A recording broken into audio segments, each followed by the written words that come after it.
হুম। তো গাইস বসেছিলাম, বসে থাকতে থাকতে প্রচণ্ড খিদে পেয়ে গেছে। তো এখন দেখি কি আছে বাড়িতে, কি খাওয়া যায় আর কি। দেখি কি আছে ফ্রিজে। ফ্রিজ তো পুরো ফাঁকা, কি করি। তো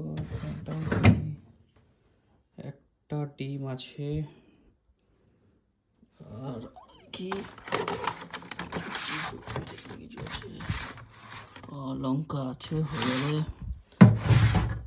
আমার আর কিছু দরকার নেই, একটা টমেটো আছে। তো আজকে তো তো এখন নিয়ে নিয়েছি হচ্ছে একটা ডিম, একটা লঙ্কা, আর একটা হচ্ছে টমেটো, আর হচ্ছে ম্যাগি,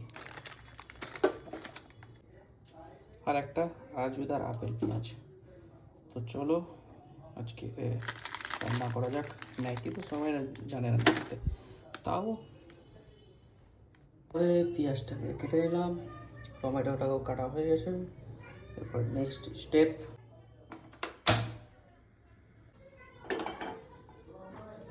অল্প একটু তেল দিয়ে দিলাম,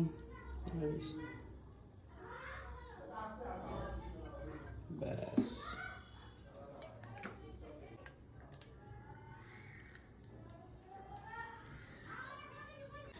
ডিমটাকে তো বাকি ইনগ্রেডিয়েন্টগুলো আস্তে আস্তে দিয়ে দেবো। যেমনটা হলো হচ্ছে এক হাতে খুব প্রবলেম হয় সিরিয়াসলি গাইস। তো যাক ঢেলে দেওয়ার পর দেখাচ্ছি আপনাদের। তো যেমনটা দেখছেন টমেটো সব দিয়ে দিয়েছি।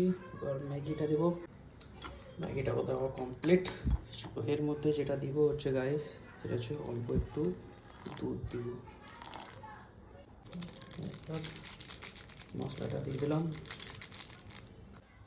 এরপরে স্বাদ অনুসারে একটু লবণ দিয়ে দেবো, লবণ দিয়ে দেবো। তো এবার ভেজে রাখা আলুটা, সরি ভেজে রাখা ডিমটা দিয়ে দেবো। তো ফাইনাল হয়ে গেছে গাইস, এবার আপনারাও ট্রাই করতে পারেন। ও, আপনাদের খেয়ে দেখাই, খুব সুন্দর হয়েছে, আশা করি আপনারাও ট্রাই করুন, ভালো লাগবে আশা করি।